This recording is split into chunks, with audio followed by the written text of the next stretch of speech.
زمین کے اندر بیج کی نشو نما۔ عام طور سے یہ تاثر لیا جاتا ہے کہ محنت اور جدوجہد کے بغیر وسائل کا حصول ناممکن ہے، جبکہ ہم یہ دیکھتے ہیں کہ جن وسائل کے حصول میں ہم جدوجہد اور کوشش کرتے ہیں وہ ایک قاعدے اور قانون کے تحت پہلے سے موجود ہیں۔ کسان جب محنت کر کے زمین میں بیج ڈالتا ہے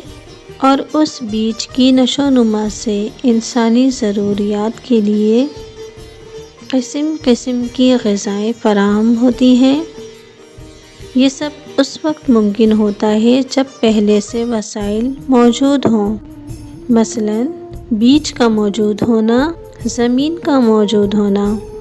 زمین کے اندر بیج کو نشو نما دینے کی صلاحیت کا ہونا، بیج کی نشو نما کے لیے پانی کا موجود ہونا، چاندنی کا موجود ہونا، ہوا کا موجود ہونا اور موسم کے لحاظ سے سرد و گرم فضا کا موجود ہونا۔ اگر بیج موجود نہ ہو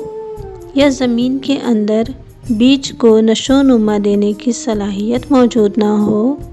پانی موجود نہ ہو، ہوا موجود نہ ہو، تو انسان کی ہر کوشش بیکار ہو جائے گی۔